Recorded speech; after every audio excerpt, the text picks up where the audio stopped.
যুবকেরা তথাপিও যারা আল্লাহর জন্য এসেছে, যারা রাসূলের জন্য এসেছে, যারা মাকসাদকে ঠিক করে নিয়েছে যে আমরা মরলেই আল্লাহর রাস্তায় মরবো, আমরা মরলেই নবীর দিদার পাবো, আমাদের জীবনটা দুনিয়ার জীবন নয়, আমাদের আসল জীবন হলো আখিরাত, তারা মরণের ভয় করে না গো।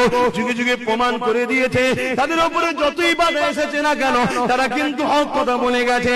এই আজকে বলে দিয়ে যায়, এ আমার মা বোনেরা, দুনিয়া তোমাকে লোভ দেবে, অর্থ দেবে, ফ্রি খাবার দেবে, বিভিন্ন সুযোগ সুবিধা তোমাকে দুনিয়া দেবে, তোমায় নিতে কোনো বাধা দিচ্ছি না, কিন্তু ওই জিনিসটা নেবে না যে জিনিসটা নিতে গিয়ে তোমার আল্লাহ নারাজ হবে, যে জিনিসটা নিতে গিয়ে তোমার নবী নারাজ হবে।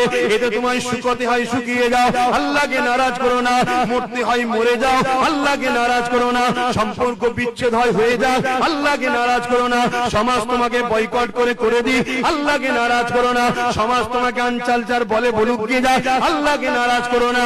কারণ দুনিয়ার সবাইকে আমি নারাজ করতে পারি, আমার আল্লাহকে নারাজ করতে পারি না। কেন? তিনি জান দিয়েছে, তিনি নেবে, পৃথিবীর কারো কোনো ক্ষমতা নাই আমার ভালো মন্দ করতে পারে গো, সবকিছু আমার আল্লাহর হাতে গো।